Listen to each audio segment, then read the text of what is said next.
doctor Álvaro Román, expresidente del Consejo de la Judicatura.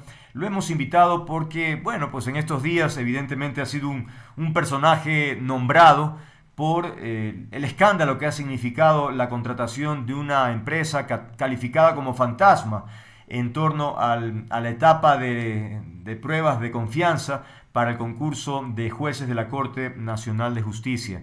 ¿Y por qué fantasma? Bueno, hay cosas puntuales, como haber ido al lugar donde supuestamente debía estar la empresa y no existía, nadie conocía del particular, el número de teléfono tampoco, bueno, una serie de elementos que efectivamente uno dice, bueno, ¿qué es esto? ¿A quién se contrató? ¿Cómo fue la cosa? Luego algunos abogados, por ejemplo Marcela Estrella, ha mencionado sobre o ha hecho hincapié a la falta de experiencia y de técnica para estar al frente de ese concurso. Y por último, el último dato tiene que ver con el objeto social que se registra de la empresa, donde habla de que es una empresa de videojuegos, de programas informáticos, de atención para ancianos con discapacidad, selección de actores para obras de teatro. Entonces, caramba, ahí siguen habiendo los cuestionamientos. ¿Cómo se llega a esta empresa, doctor? Bienvenido, gracias por estar aquí. ¿Cómo fue el proceso? Bienvenido. Bueno, quiero aclarar, Andrés, que hay varias imprecisiones, varios. Cuando, cuando uno oye abogados que tienen opiniones que no tienen mucha precisión desde el punto de vista jurídico, vean esta desorientación en la gente y fundamentalmente en personas como tú, ¿no? Tú eres una periodista muy responsable y siempre estás muy bien. Pero verás, el Consejo de la Judicatura, dentro del proceso de curso de jueces nacionales, de acuerdo a la propia ley, al Código Orgánico de la Función Judicial, nos establece que debemos tomar pruebas de confianza. Uh-huh.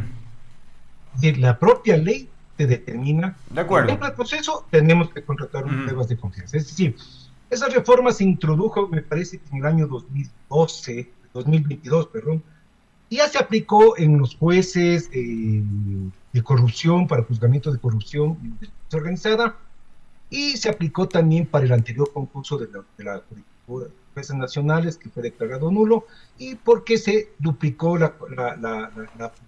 En el caso en concreto, ¿cómo llegamos a la contratación? La directora nacional de talento humano, como era la que estaba llevando a cargo la base de méritos, a ella le tocaba generar estas necesidades. Ella genera la necesidad porque ya se acercaba la fecha, de acuerdo al cronograma, para la cuestión de la prueba de confianza. Dentro de la prueba de confianza, ¿qué normas hay que tomar en cuenta, Andrés? Primero, la ley de compañías establece en el artículo 3 que todas las leyes SAS, porque esta empresa Métricas es una empresa SAS, y en esa empresa de SAS efectivamente tiene que tener claramente determinado el objeto social que deberá ser establecido en forma clara en su contrato. Entonces, una de las del objeto social que tiene esta empresa es, además de las que tú nombraste, el objeto social de esta empresa también tiene el de tomar estas pruebas de confianza, es decir, queda desvirtuado el primer criterio, ¿cierto? Ok, eso en cuanto al objeto social, pero ¿qué me dice del teléfono? Que teléfono no existe, o el tema físico de la empresa. A eso vamos, Andrés. Es decir, el Consejo de la Judicatura tiene la potestad de contratar, pero ahí viene lo que yo siempre digo. Nosotros no tenemos la potestad de controlar la empresa. Entonces nosotros tenemos que sostenernos en que la empresa no esté inhabilitada o impedida de contratar con el Estado. Porque si está inhabilitada o impedida de contratar con el Estado, ¿qué pasaría? No entraría, es decir, tendría el primer control. La superintendencia de compañías ya no le permitiría participar, primero. Segundo, y la superintendencia de compañías es la primera entidad de control, de acuerdo al Código Monetario y después a la ley de compañías es la que debe controlar a estas empresas. Es decir, ya debería estar controlando en dónde funcionan, cómo funcionan y todo eso. Pero doctor, por ejemplo, ahí hay un detalle curioso, doctor, permite que me interrumpa. En el registro de la super de compañías más bien se menciona que esta empresa no es una empresa proveedora del Estado. ¿Cómo se entiende entonces que se la elija? Espérate un momentito, ya quiero llegar, pero primero lo que tengo que establecer, es lo que tu primera preocupación, de que por qué esta empresa no tiene ese domicilio. Sí. El Consejo de la Judicatura no tiene por qué estar controlando. ¿Quién es el primer organismo de control? Ese compañía. ¿Quién es el segundo organismo de control para establecer el domicilio tributario?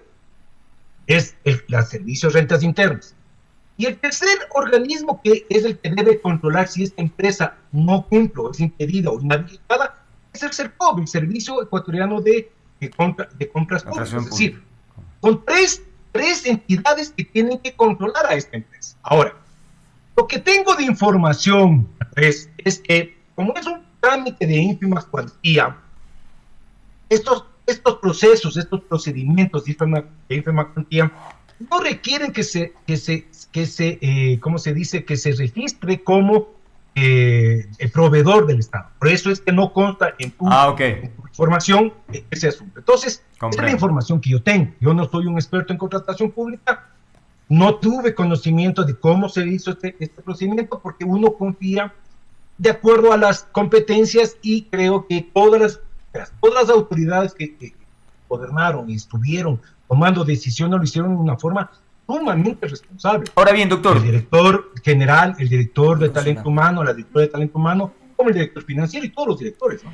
Ahora, doctor, de todas maneras el proceso parece que no es muy fácil seguirle la pista, porque fíjese, hace unos días tuvimos aquí en el programa a la vocal Solanda Goyes y ella dijo que estaba tratando de investigar si se trataba de una contratación directa. Fíjese lo que nos contó en ese momento, escuchémosle.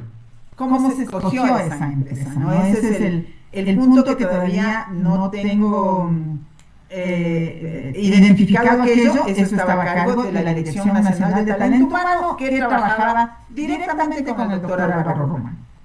Entonces uno diría, eso debería estar clarísimo cómo es el proceso. ¿Por qué es tan complicado comprender lo que sucedió? Es que lo que dice la doctora Solanda Goyes, claro, me parece un poco ligero en su comentario, porque claro, como no tiene la información, ella debía informarse primero para poder lanzar ese comentario de que, ¿por qué? Porque la de talento humano solo crea la necesidad, y dentro de esa necesidad tiene que pasar a las Dirección Nacional Administrativa, y la Dirección Nacional Administrativa justamente es la que realiza la contratación. Y te cuento, el 9 de julio, ¿no? El 11 de julio más o menos, el 12 de julio, se cambia el presupuesto referencial, ¿no? Y el 12 de junio, además, la propia Directora Nacional de Talento Humano determina de que dentro del Consejo de la Judicatura no tenemos el personal especializado para poder realizar las pruebas de confianza. Entonces, por ese motivo, lo que pide es que se contrate, y justamente el director, a través del abogado Cristian Mancheno, encargado de la contratación pública, este funcionario realiza una publicación en el CERCOB de las necesidades y recepción de proformas conforme a la solicitud de la publicación. Es decir, se hace a través de CERCOB la invitación. Es decir, no hay una contratación directa. Entonces, lo que yo quiero plantear es justamente de que, de acuerdo a la información que yo tengo, justamente lo que se hace es a través de CERCOB. Se trata de que exista, primero no consta en el catálogo electrónico del CERCOB, entonces no se puede contratar a través de un catálogo, ¿no es cierto? Entonces, ¿cuál es el asunto? Que aquí la Dirección Administrativa lo que hace es requerir al CERCOB que nos ayude a encontrar alguna empresa que pueda dedicarse a estas actividades. Se presentan dos propuestas, y estas dos propuestas son las que se analizan, se califican cuál es la más conveniente, y de la más conveniente justamente se elige la de métricas. ¿Por qué? Porque cobraba menor valor a cada una de las pruebas que se tenía que hacer. Comprendo. Pues Nosotros Ahora, no tenemos ningún contacto con esa empresa, Andrés. viéndolo en perspectiva, doctor, y conociendo la realidad de algunas cosas que se han mencionado, me pregunto, ¿usted contrataría con esta empresa? A ver, yo siempre sostengo que uno tiene que confiar en la información pública. Entonces, si esta información pública dada por 3 entidades que te decía, Es que todos fallaron, de ¿no? compañías, ¿cómo? Todos fallaron en cuanto a controles, en cuanto a descubrir que es que de verdad sorprende que Andrés, todos los filtros no funcionen. Andrés, el contratante, nosotros no podemos estar haciendo este seguimiento como policial. No, de acuerdo. Sí, no lo digo tanto por usted, doctor, sino digo que es increíble que haya la Super, el SRI, en fin, todo el CERCOP, y todos estos filtros no funcionaron. No funcionan, es decir, vea, ese es el problema, que nosotros tenemos que confiar en la cuestión pública, pero habrá que pedirles a las autoridades, como el superintendente de compañías, como la directora nacional, el director del Servicio de Rentas Internas, como el director de CERCOP, que realicen una depuración, es decir, porque si no, vamos a tener siempre estos problemas en las contrataciones. Es decir, nosotros como Consejo de la Judicatura buscamos que nos venga una empresa en la que realizó las pruebas. Llévate de esto, Andrés. Cuando ya presentan y practican la prueba, realizan la prueba sustentados ¿en qué? En el perfil que nosotros aprobamos de qué juez queríamos como juez nacional.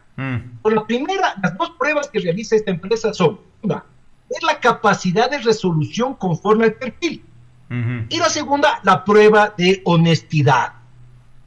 Esas 2 pruebas realizan. En esas 2 pruebas, claro, de acuerdo a los resultados, se eliminaron 34 personas. 30 personas porque no pudieron resolver, 4 personas por falta de honestidad. Entonces, con esos resultados, yo ya había salido del Consejo de la Judicatura. El pleno, liderado por el doctor Mario Godoy, recibe la visita de la empresa y entran a una sesión en la que, a una reunión en la que pasan casi 2 horas investigándole cómo era la metodología para convencerse de que lo que habían hecho estaba bien. Sí. Y los 4 vocales del doctor Godoy, el doctor Benavides, la doctora Solanda Goyes, la doctora Yolanda Yupanqui, terminan convencidos, y por eso en la tarde se aprueba los resultados de la prueba. Sí. Es decir, débate de esto, Andrés, cuando tú no puedes destruir la metodología, porque si vos ves cuáles son los argumentos que ha presentado la doctora Estrella, la doctora Miño, el señor periodista Fausto Yepes, no es a la metodología, sino a la persona. Es decir, sí, es preocupante, o es llevar a lo que tú dices. Me preocupa porque los filtros que debería ser, nos ayudaría al Consejo de la Judicatura a tener toda la tranquilidad, han fallado. Pero no es culpa de nosotros, Andrés. Ahora, en Teleamazonas, justamente porque le han dado seguimiento a este tema, salió también otro comentario que quería contrastarlo con usted, en el sentido de que usted habría ignorado 2 cosas que pudiesen haber salvado este tema, que era la propuesta de la Asociación Ecuatoriana de Psicólogos, que pretendió apoyar el proceso, y también de una empresa israelí, Logical Commander, que tenía experiencia en pruebas de confianza y que usted no las consideró. A ver, Andrés, los psicólogos querían entrar a ser parte de la prueba psicológica. Débate, yo lo que quiero aclarar ahí recibimos el apoyo directo de la Embajada Americana, y la Embajada Americana pagó las pruebas psicológicas. Es decir, no queda duda. La Embajada Americana pagó. La Embajada Americana nos pagó $30,000 y pagó a los psicólogos para que hagan la prueba psicológica. Ya. A ver, Andrés, yo puedo reunirme con un contratista que quiere contratarme al Consejo de la Judicatura. Creo que por ética, por conflicto de intereses, no lo puedo hacer.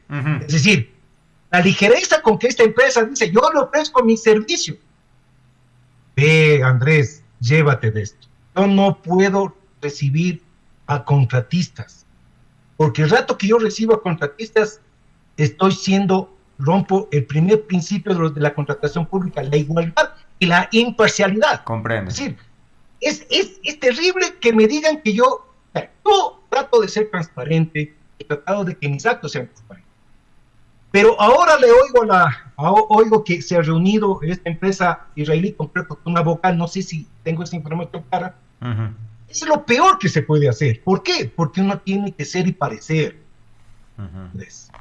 Yo no me puedo reunir con los contratistas, porque el rato que yo entro a reunirme con los contratistas es como que yo me reuniría con un sumariado, un sumario administrativo, y pierdo la imparcialidad. Y no puedo tomar la decisión. Entonces, decirme a mí, esta empresa el israelí, que yo no hice caso omiso, me parece un absurdo, me parece un insulto a la inteligencia.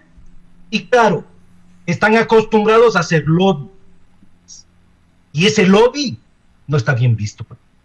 Eso yo siempre rechazo. Muy clara su posición en este sentido. Otro aspecto, justamente de una especialista en la materia, la doctora Lolo Miño, en una entrevista, decía que, bueno, más allá del tema de la prueba de confianza, el concurso como tal genera algunas dudas. Por ejemplo, dice que hay discordancia entre ciertos postulantes a quienes se les ha permitido ingresar documentos de manera posterior, mientras que el reglamento, por cierto, eso no lo contempla, y a otros no. ¿Eso es así? No. Dolores Niño creo que ahí tiene una imprecisión mayúscula. No. Uno de los principios, justamente, Andrés, la postulación terminó 12 de la noche y eliminamos 3 personas. Imagínate que un postulante se demoró 2 segundos y no se lo calificó. El sistema no permite el ingreso de nueva información. Es decir, cuando la señora abogada, doctora, máster, candidata a doctorado, como es Lolo Niño, afirmar eso es, con todo el respeto, miente. Porque eso no permitimos, el sistema no permite eso. Fíjate que enfrentamos 4 acciones de protección. Las 4 ganó el Consejo Legislativo. Uno de los postulantes de Quevedo, el doctor Arévalo, abogado Arévalo, presentó una demanda de inconstitucionalidad del reglamento. La Corte Constitucional acaba de inadmitir esa acción inconstitucional en contra del reglamento. Es decir, llévate de esto, Andrés. Nosotros hemos ido poco a poco luchando contra todas estas acciones que los ciudadanos tienen. La última acción es justamente la acción que está en contra de las pruebas de confianza. El argumento fuerte justamente de estos señores postulantes, que son 3 postulantes, 3 jueces, justamente el argumento más fuerte es que la empresa no tiene confianza, no tiene experiencia. Yo me pregunto, Andrés, en el Ecuador, las pruebas de confianza fundamentalmente, desde la visión del Código Orgánico de la Función Judicial, es muy poco tiempo. Es decir, ninguna empresa va a tener para tomar pruebas de confianza para jueces. ¿Tiene experiencia para tomar pruebas de confianza? ¿A quiénes? A los policías, a los militares. Comprendo, claro. Es así, pero llévate de esto. Yo conversaba justamente con la embajada americana, hemos conversado con policías, todos. Se tiene en la cabeza que debe haber el polígrafo. El polígrafo, conforme, yo hablaba con los de cápsula de seguridad, el polígrafo está para la reacción en ese momento que debes tener, pero no para un juez. Claro. Está bien para un policía, está bien para un militar, pero no para un juez. Esa es la diferencia. Oiga, ¿y usted tal vez tendrá algún contacto de la empresa o del señor Urquizo? El otro día la vocal Yupanqui le preguntamos y tampoco sabía. Es decir, un misterio. ¿Qué es esto? Es decir, nadie sabe nada o no están proporcionando la información. Eso deben tener los de talento, los de la Dirección Nacional de Administración. Porque él es la que hace directamente el contrato, ellos firmaron el contrato. No, Talento Humano no tenía esa información, el director general debe tener, pero Talento Humano, según lo entiendo, de acuerdo al informe que tengo del director general, la dirección administrativa, como está bajo la administración del doctor Godoy, no le ha dado un informe al director general para poder presentarle al pleno. Es decir, la propia institución no da su información para que pueda ser más transparente todo esto. Ahora, doctor, para muchas personas la credibilidad del concurso está herida de muerte. La pregunta es, ¿qué sería lo más conveniente? ¿Retrotraerse a todo esto? ¿Suspenderlo? ¿Por dónde ir? Mira, yo pienso que para que se dé esta situación Yo no creo que esté herida de muerte. No, porque creo yo que para que exista una nulidad que podría ser, que le oí a la abogada Miño, entonces, pero él, por ejemplo, yo digo siempre, él habla en comentarios y cuando yo oía su entrevista, decía que tienen que oír a los postulantes. Los postulantes han presentado su acción de protección. Y ahí uno tiene que oírlos. Es decir, ¿nosotros qué hicimos? A ver, tú eres postulante, presenta tu acción de protección. Y si una sentencia te da la razón, nosotros tenemos que ceder. ¿Cierto? Porque si encontramos un derecho violado, no podemos seguir adelante. Y eso hemos esperado que sean los jueces. Entonces, me dirás tú, Andrés, es que están bajo los jueces están bajo nuestra administración. Llévate de esto. Por lo menos en mi periodo, y en estos 7 meses, yo no llamé a ningún juez y no tenía por qué llamarlos. Los jueces resolvieron con forma independiente, imparcial, como debe resolver un juez. Creo que los jueces poco a poco se fueron dando cuenta que no tenían la razón. Todo lo que digo es, la prueba de confianza se dio. Se bajaron 34 personas, se descalificaron 34 personas. ¡Qué pena! No pasaron. Jueces que están en funciones. Así pero es. La metodología de la prueba es una prueba técnica en la que yo lo que digo, Andrés, nosotros, el Consejo, el Pleno, el Consejo de Lectura, y ninguna autoridad ha tenido injerencia en esa empresa para que tome, o direccionamiento para que esa empresa tome. Fíjate que la diferencia, Andrés, la diferencia que teníamos con el anterior concurso, como se bajaron parece que se bajaron todos los que estaban en la lista inicial del doctor Wilman Terán, que así lo dice Alex Palacios, repitieron la prueba. ¿Qué hizo este Consejo de la Judicatura? Con los resultados, y a pesar que eran unos resultados duros, que se bajaban 34 personas, continuó el proceso. Eso te demuestra la valentía que se tiene para seguir tomando decisiones, seguir adelante. Ya estamos en la parte final. Se puede declarar nulo, declarar nulo. ¿Cuáles son las causales de la nulidad? Que tengamos no competencia para comparecer. Es decir, que esta empresa no haya tenido el estatuto, no haya tenido el reglamento, es decir, que no esté calificada en este sentido legalmente por las propias órganos de control. Segundo, que no haya tenido voluntad, la voluntad no está viciada. 3, que el objeto esté cambiado, que hayamos violado el procedimiento, no hemos violado el procedimiento, falta de motivación, no tenemos falta de motivación. Es decir, creo que ninguna de las causales se podría aplicar para este caso. ¿Y qué esperemos. A ver, ¿Y qué con el contenido, doctor? Porque también escuchaba a la abogada Marcela Estrella hablar sobre el particular y decía que habían preguntas tremendamente básicas. Por ejemplo, ¿qué haría si usted ve un esfero en la mesa de trabajo de un compañero? Una cosa así como bien elemental, ¿no? Pero Andrés, así sea la más básica de las preguntas, se mide justamente la reacción. Claro, porque si vos te vas a la moral kantiana, solo el hecho que tú hayas cogido o mentido, ya estás violando los valores éticos. Aunque luego la devuelvas, el hecho de tú cogerla sin permiso, digamos. Exactamente. Ajá. Y verás que hay otra pregunta, quién sabe, me decía una persona que decía, y la siguiente pregunta es, ¿qué pasa si tenía que hacer el deber con su hijo? Claro. ¿Te das cuenta? Entonces, esas cosas elementales que para la abogada Marcela Cheli, creen que es básica. Una vez yo tuve una prueba en la UBLA de ética. Hicieron, y me decían si yo tenía que llevar un regalo a una funcionaria que había sido enferma en una operación. Yo contestaba que no le hubiera tenido que llevar el regalo. La máquina me obligaba a decir que sí podía llevar el regalo. ¿Te das cuenta? Entonces mi actual es uno. A veces la prueba puede decir otra cosa, pero llévate de esto. El juez tiene que ser probo, pero lo más, digamos, en cosas tan chiquitas que aparentemente que parecen obvias, sencillas, que pueden rayar en decir cómo pueden preguntar eso. Es que ahí se ve la honestidad. Comprendo. Yo por lo menos creo que es básico eso. De acuerdo.